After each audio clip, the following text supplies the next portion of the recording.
अब ब्रेकिंग्स में आपका स्वागत है। मैं हूं गौरंगी गुप्ता। बात करते हैं खबरों की।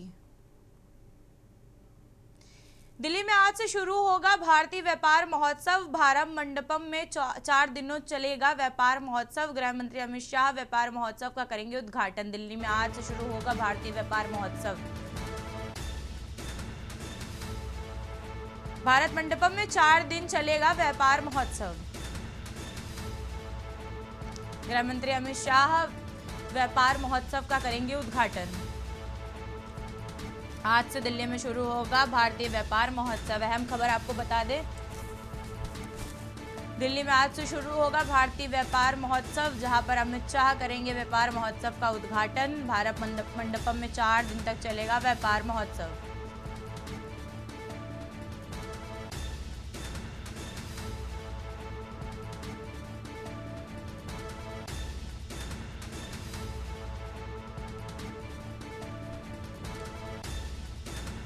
अहम खबर आपको बता दें, जहां दिल्ली में आज भारतीय व्यापार महोत्सव शुरू होगा। 4 दिन चलेगा व्यापार महोत्सव। गृह मंत्री अमित शाह करेंगे व्यापार महोत्सव का उद्घाटन।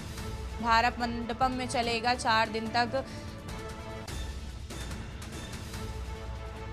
भारतीय व्यापार महोत्सव। हमारे साथ इसी खबर पर अखिलेश सिंह हमारे विशेष संवाददाता जुड़ चुके हैं। अखिलेश जी, बताइए कि ये जो महोत्सव शुरू होने जा रहा है 4 दिन तक चलेगा, क्या क्या इसमें विशेषताएं देखने को मिलेंगी हमें? देखिए, भारतीय व्यापार मेले की शुरुआत आज से हो रही है। नई दिल्ली के प्रगति मैदान में भारत मंडपम में व्यापार मेला चलेगा। लगातार 4 दिन चलने वाले व्यापार मेले का उद्घाटन केंद्रीय गृह मंत्री अमित शाह करेंगे। सबसे बड़ी बात इस व्यापार मेले की है, देश दुनिया के तमाम उद्योग, नए उत्पाद और संस्कृति से जुड़े हुए व्यावसायिक संस्थान शामिल होंगे, व्यावसायिक लोग शामिल होंगे। और इस मेले में सबसे खड़ी बात होगी कि उद्योग घराने जो हैं, जो अपने उत्पाद बनाते हैं, चाहे वो इलेक्ट्रॉनिक्स हो, ऑटोमोबाइल्स हो, एनर्जी हो, पावर एनर्जी हो, सोलर एनर्जी हो, और तमाम ऐसे सांस्कृतिक विरासत हैं, वो सभी की सभी एक छत के नीचे देखने को मिलेंगी। प्रगति मैदान का भारत मंडपम एक ऐसा छत होगा जहां पर उद्योग, नए उत्पाद, संस्कृति, खान पान सभी कुछ एक छत के नीचे देखने को मिलेगा। और उसकी खास बात ये भी होगी कि जिन व्यवसायियों और उद्योगपतियों ने अपने उत्पाद तैयार किए हैं, उनको प्रदर्शन करने के लिए प्रदर्शनी लगाई जाएंगी।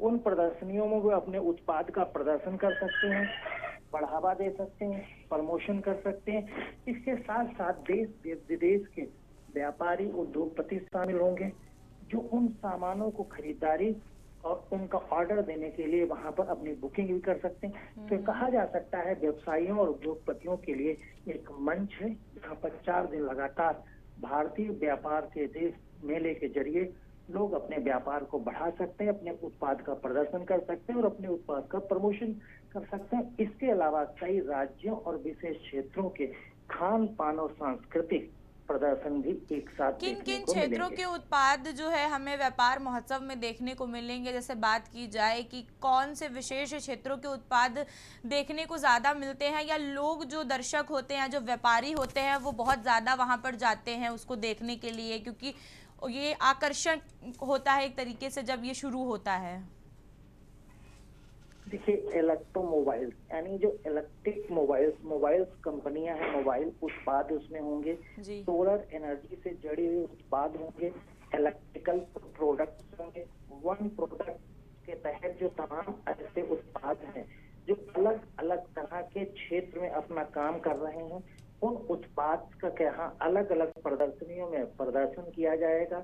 उनके व्यापारी और उत्पादक उद्योगपति व्यवसायी यहाँ पर शामिल होंगे और इनको बढ़ावा देने के लिए चर्चा परिचर्चा के लिए भी बाकायदा कार्यक्रम रखे गए हैं कि किस क्षेत्र के इलेक्ट्रोमोबाइल्स है, अगर इलेक्ट्रॉनिक्स है, सोलर एनर्जी है, पावर एनर्जी है, तमाम ऐसे सेक्टर हैं जिनके अंदर इंडस्ट्री से लगे हुए उत्पाद, उनके प्रोडक्ट और मशीनरी है जो इन कामों में काम आती है, उनके प्रदर्शन होंगे और उन्हीं को लेकर आगे प्रमोशन के जरिए भारतीय व्यापार मेला पर बढ़ावा देने की कोशिश की जाएगी। बहुत बहुत धन्यवाद हमारे साथ जानकारी साझा करने के लिए। आप बने रहिए हमारे साथ।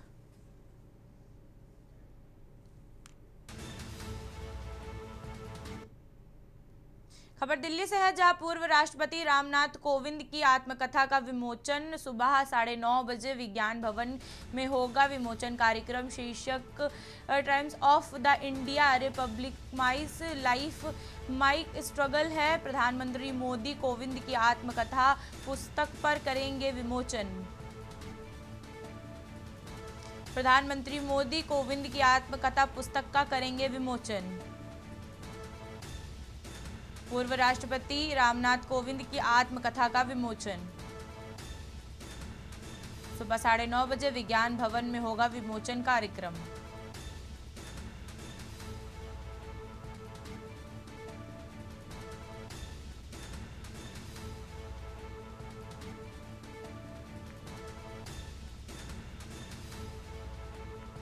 हमारे साथ इसी खबर पर हमारे विशेष संवाददाता अखिलेश सिंह जुड़ चुके हैं। अखिलेश जी, बताइए कि ये जो पूर्व राष्ट्रपति रामनाथ कोविंद जी की आत्मकथा का विमोचन होगा, इस पुस्तक पर जिस तरीके से प्रधानमंत्री मोदी इसका विमोचन करेंगे, क्या कुछ कार्यक्रम की विशेष जानकारी इस वक्त हमारे पास मौजूद है? देखिए, देश के पूर्व राष्ट्रपति रामनाथ कोविंद की आत्मकथा लिखी गई है। स्वयं आत्मकथा को राष्ट्रपति रहे रामनाथ कोविंद के द्वारा लिखी गई है, जिस पुस्तक का आज विमोचन नई दिल्ली के विज्ञान भवन में होने जा रहा है। सुबह 9:30 बजे का कार्यक्रम रखा गया है। विमोचन कार्यक्रम में मुख्य अतिथि के तौर पर प्रधानमंत्री नरेंद्र मोदी मौजूद रहेंगे। इसके अलावा एनडीए के तमाम बड़े नेता, सरकार के तमाम बड़े मंत्री इसमें मौजूद रहेंगे। दूसरे पार्टी के नेताओं को भी आमंत्रित किया गया है। कुछ विशेष हस्तियों को भी इस विमोचन कार्यक्रम में आमंत्रित किया गया है, जो अपनी राय उस पुस्तक पर रखेंगे। पूर्व राष्ट्रपति रामनाथ कोविंद के द्वारा अपनी लाइफ और स्ट्रगल से जुड़े हुए तथ्यों को लेकर किताब लिखी गई कि कैसे वो गांव से निकले, उन्होंने शिक्षा ग्रहण की, वकालत के पेशे में गए, फिर राजनीति में आए और उसके बाद वो धीरे धीरे चलते हुए किस तरह देश के राष्ट्रपति बने और इस दौरान उनके लाइफ में कैसे कैसे स्ट्रगल्स हुए, संघर्ष, उन्होंने उन सारे अपने संघर्षों को क्रमवार उन्होंने उसमें व्यवस्थित करके लिखा है। और आत्मकथा में बताया है कि वो गांव से निकलकर देश के सर्वोच्च पद, प्रथम नागरिक के पद पर जाने तक उन्होंने अपने जीवन काल में किस तरह के संघर्षों का सामना किया, उन संघर्षों से लड़ते हुए कैसे वो आगे बढ़ते रहे, देश के राष्ट्रपति के पद तक पहुंचे।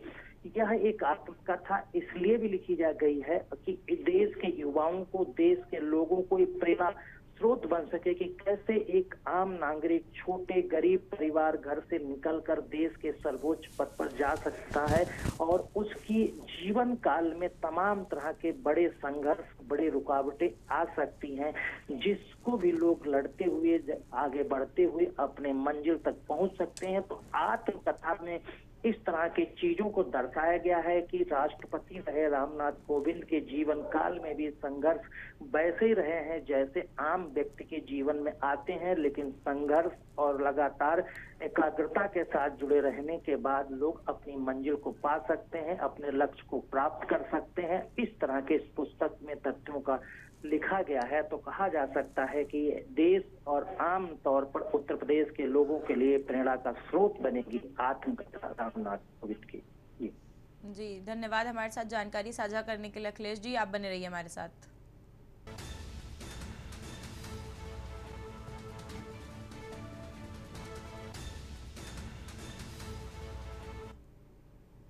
दिल्ली सदन में आज फिर शुरू होगी कार्यवाही। लोकसभा राज्यसभा की कार्यवाही फिर शुरू होगी। सुबह 11 बजे दोनों सदनों की कार्यवाही होगी शुरू।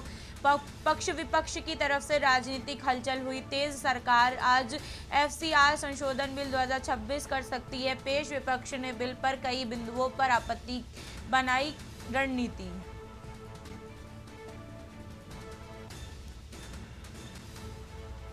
अहम खबर आपको बता दें, जहां आज दिल्ली में दोनों सदन राज्यसभा और लोकसभा की कार्यवाही सुबह 11 बजे शुरू होगी। कार्यवाही में आज पक्ष और विपक्ष की राजनीतिक हलचल बहुत तेज दिखाई देने के आसार मालूम होते हैं। वहीं पिछले 2 दिनों में भी लगातार सत्ता पक्ष और विपक्ष में लगातार तीखी बहस छिड़ी रही।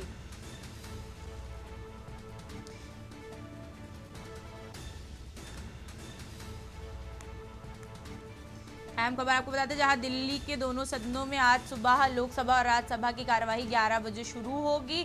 कार्यवाही में सत्ता पक्ष और विपक्ष के बीच तीखी बहस देखने को मिल सकती है। वहीं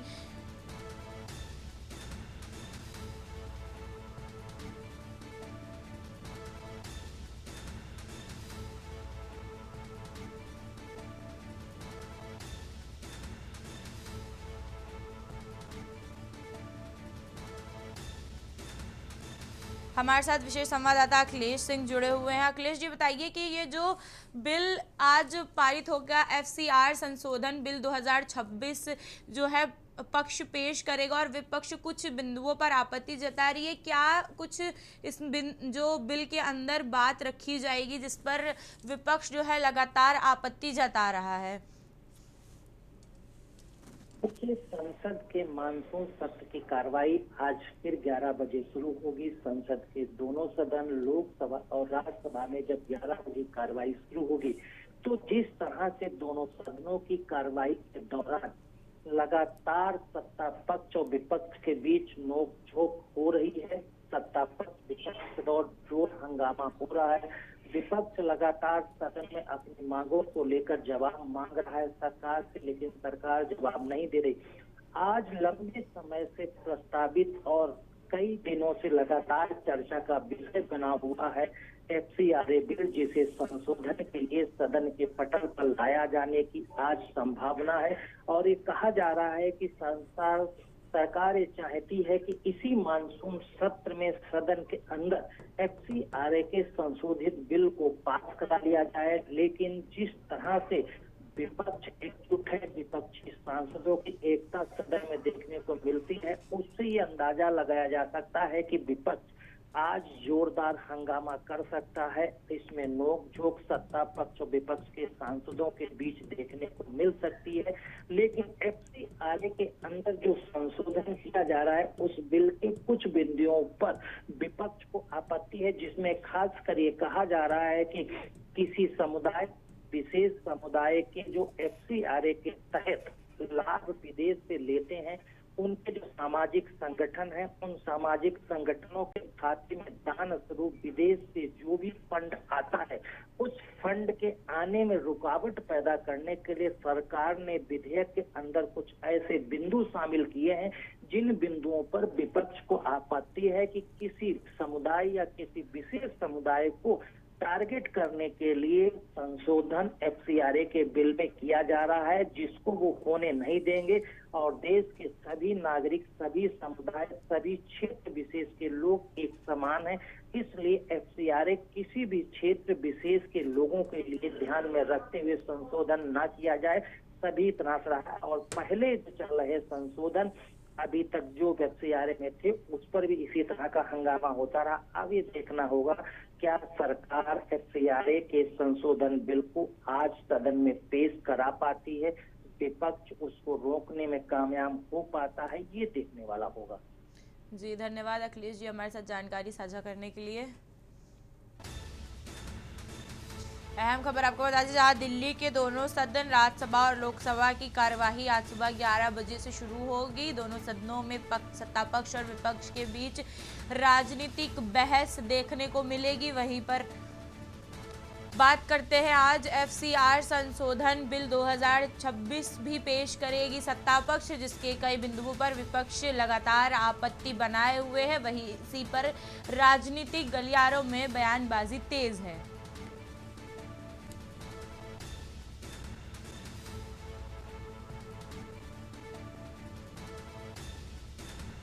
अहम खबर दिल्ली से, जहां दिल्ली के दोनों सदन राज्यसभा और लोकसभा की कार्यवाही आज सुबह 11 बजे से शुरू होगी। सत्ता पक्ष और विपक्ष के बीच तीखी राजनीतिक बहस देखने को मिल सकती है।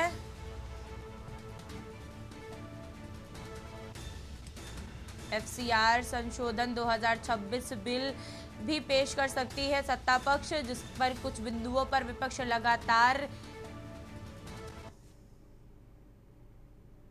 युवाओं का मन टटोलेगी बीजेपी, युवाओं से बात कर उनका मन टटोलेगी भाजपा।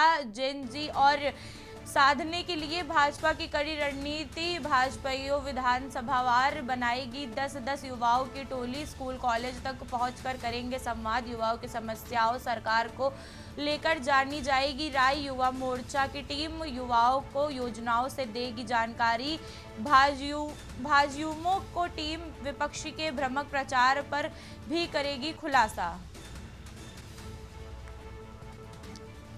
युवाओं की समस्याओं को लेकर जाएगी राय, युवा मोर्चकों की टीम युवाओं की परेशानियों पर भी करेगी बात, भाजयुमो की टीम विपक्ष से झूठे दावों पर भी खोलेगी पोल, युवाओं की मन टटोलेगी बीजेपी। अहम खबर लखनऊ से आपको बताया जाए, जहां पर युवाओं का मन टटोलेगी बीजेपी, जेन जी से करेगी वार्ता। हमारे साथ विशेष संवाददाता मनीष तिवारी जुड़ चुके हैं। मनीष जी, ये बताइए कि क्या ये पूरा मुद्दा है जेनजी से वार्तालाप करने का, और भाजपा किस तरीके से जेनजियों से वार्तालाप करके उनको योजनाओं और भाजपा के जो उनके कार्य क्षेत्र में काम करे गए हैं जेनजियों के लिए या युवाओं के लिए बात कहे, तो किस तरीके से वो युवाओं को ये समझाने का प्रयास करेगी आज की उनके जो भी मन में जेनजियों के मन में सरकार को लेकर, या लगातार अभी बीते दिनों जो प्रदर्शन देखा गया जनता मंतर पर, उस वक्त जेनजियों के मन में जो सरकार को लेकर सवाल थे, क्या कुछ उपाय करने के तरीके भाजपा ने अब निकाले हैं उनको साधने के लिए? जी बिल्कुल, अगर देखा जाए जिस प्रकार से दिल्ली के जंतर मंतर पर जो है छात्रों का आंदोलन देखने को मिला, और साथ ही साथ अगर हम झारखंड की बात करें वहां पर भी छात्र का आंदोलन चल रहा है, और जिसके चलते जो है जहां पर भी जिसकी सरकार है उसके प्रति जो है छात्रों के का जो है काफी आक्रोश देखने को मिल रहा है। अगर कहा जाए जिस प्रकार से भारतीय जनता पार्टी और केंद्र सरकार पर जो है छात्रों के आंदोलन के द्वारा जो है कई सवाल उठते हुए नजर आ रहे हैं। जिस प्रकार से देखा जा सकता है कि नीट परीक्षा के पेपर आउट को लेकर के जो है उन केंद्रीय मंत्री का इस्तीफे की मांग के साथ साथ जो है बदलाव की मांग की जा रही है। जिस प्रकार से अब छात्रों से बात की जाए तो पार्टियों से जो है काफी उनको उम्मीद से रह गई है जो उनकी मांगों को पूरा करे। साफ तौर से अगर छात्रों की बात करें तो लगातार जो है अब नौकरी की मांग उनके द्वारा की जा रही है, परीक्षाओं में धांधली ना हो उसकी मांग उनके द्वारा की जा रही है। तो जो सरकार किस प्रकार से क्या ग्रोथ कर रही है तो उसकी एक नाराजगी छात्रों के अंदर देखने को मिली। जिस प्रकार से उत्तर प्रदेश के 2027 के चुनाव भी नजदीक आ रहे हैं, वहीं भारतीय जनता पार्टी जो है काफी अलर्ट मूड पर दिख रही है, और छात्रों की जो नाराजगी को दूर करने के लिए जो है 10-10 युवाओं की जो है उनके द्वारा एक टोली बनाई जाएगी, और वो जो है कॉलेजों और स्कूल के जो छात्र हैं उन तक पहुंचेंगे, अपनी योजनाओं को उनको बताएंगे, उनके द्वारा जो है उन छात्रों के लिए क्या किया जा रहा है सरकार के द्वारा ये उनको जानकारी दे। साथ ही साथ छात्रों में क्या सोच है उसके बिहाफ पे अपनी मॉनिटरिंग भी करेंगे कि 2027 के चुनाव में छात्र किस तरफ रुख कर रहे हैं, क्योंकि काफी जो एक छात्रों की जो मांगे हैं और जिस प्रकार से 10 साल का वक्त भी जो है सरकार का उत्तर प्रदेश पर अगर बात करें मनीष जी कि जिस तरीके से लगातार सिर्फ एक प्रदेश की बात नहीं करते, दिल्ली की बात नहीं करते, झारखंड की बात नहीं करते हैं, पूरे देश में लगातार जेनजी और युवाओं का जो जन आक्रोश है वो देखने को मिल रहा है, चाहे वो भाजपा सरकार हो या फिर वो कोई भी दूसरी सरकार हो जो उस जिले में या उस प्रदेश में राज्य कर रही है। तो लगातार क्या ऐसे मुद्दे भाजपा साधेगी, क्या ऐसे मुद्दों को वो जेनजी पर युवाओं के सामने रखेगी, चाहे वो शिक्षा में भ्रष्टाचार का मुद्दा हो या फिर जो है व्यवस्थाओं का मुद्दा हो, या देखा जाए तो लगातार जिस तरीके से नौकरी ना मिलने का मुद्दा हो, लगातार किन मुद्दों पर बात करने के लिए भाजपा इस वक्त ग्राउंड लेवल पर तैयार है, जिससे वो ये सोच रही है कि अगर हम इस मुद्दे पर बात करेंगे या इस मुद्दे पर कार्य करेंगे तो शायद जेनजी या युवा हमारे पक्ष में आ जाएगा, या हमें एक ऐसी दृष्टि से देखेगा कि हम जिस तरीके से एक अपना मार्गदर्शन दिखाने की कोशिश कर रहे हैं। जी बिल्कुल, अगर देखा जाए जिस प्रकार से छात्रों में जो आक्रोश और जो नाराजगी और जो बेरोजगारी को लेकर के और महंगाई को लेकर के और साथ ही साथ परीक्षाओं में धांधली को लेकर के, ये अहम बहुत ही बड़े मुद्दे हैं। और केंद्र सरकार जब 2014 में आई थी तब भी उनके द्वारा छात्रों के लिए 2 करोड़ नौकरी की पर साल देने का उनके द्वारा वादा किया गया था। उसी प्रकार से अगर देखा जाए पेपर में धांधली, चाहे किसी भी प्रदेश की बात करें, देश की बात करें, हर जगह पेपर आउट से लेकर के या पेपर में धांधली लेकर के या अपने परिवार के सदस्य को नौकरी दिलाने में हर सरकार जो है के जो मंत्री हों, विधायक हों, वो अपना प्रयास करते हैं और वो कामयाब हो रहे। तो इन्हीं सब बिंदुओं को लेकर के जो नाराजगी है, तो उसी प्रकार से कहते हैं ये भारतीय जनता पार्टी की ही बात नहीं है, जहां पर सभी पार्टी अब इसी प्रयास में लगी हुई है। क्योंकि अगर देखा जाए तो पूरे देश में जो है करीब 20 से 25% जो वोट है वो जो है इन युवाओं का है। और युवाओं की जो नाराजगी है उसको सभी पार्टियां अपनी तरफ रुख करने के लिए हर मुमकिन प्रयास कर रही हैं। अगर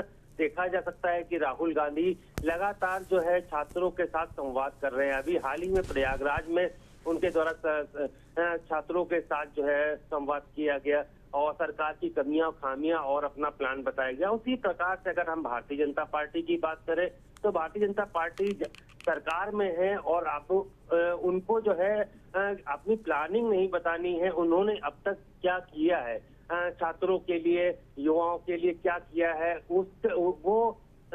उनको ये अपनी बात उनको समझानी पड़ेगी। और आगे की भी जो आगे के जो रुख होंगे, किस प्रकार से छात्रों की सोच है, वो क्या मांग कर रहे हैं, उसको किस तरीके से अपने विश्वास में लेंगे। तो अगर हम यहाँ कहें तो एक पार्टी नहीं, भारतीय जनता पार्टी सभी पार्टियां सभी की छात्रों के और युवाओं के वोट को अपनी तरफ रुख करने का हर मुमकिन प्रयास किया जा रहा है। जिस प्रकार से 27 के हालांकि उत्तर प्रदेश में चुनाव है, लेकिन अगर हम कांग्रेस की बात करें, भारतीय जनता पार्टी, तो 29 में लोकसभा के चुनाव फिर होने हैं। और उसी पर देखा जा सकता है कि मौजूदा सरकार, चाहे केंद्र की सरकार, ये जरूर समझ रही है कि छात्रों के अंदर हमारे प्रति जो है काफी सारी कमियां और आक्रोश या उनकी बिल्कुल मनीष जी, धन्यवाद हमारे साथ जानकारी साझा करने के लिए।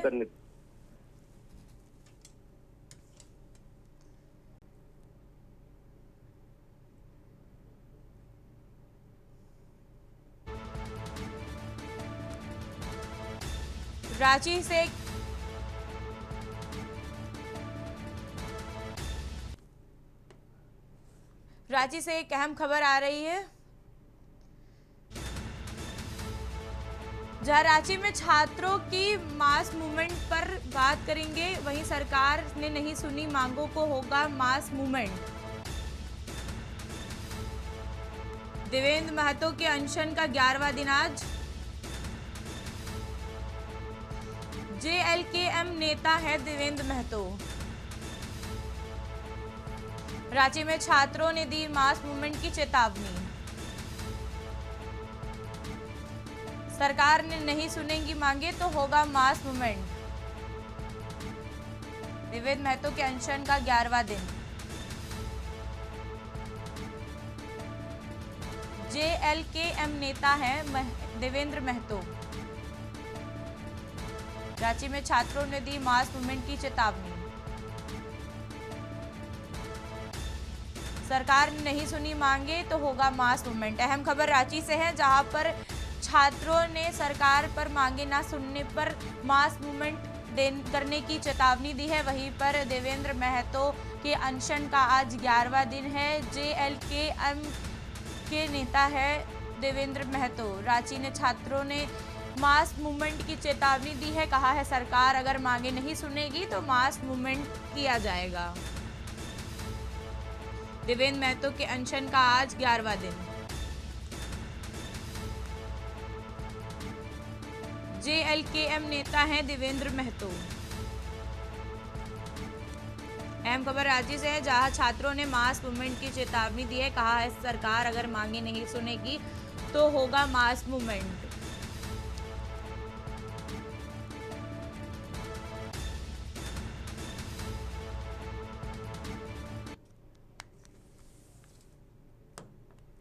अब ब्रेकिंग्स में बस इतना ही। आप देखते रहिए के न्यूज़ इंडिया। नमस्कार।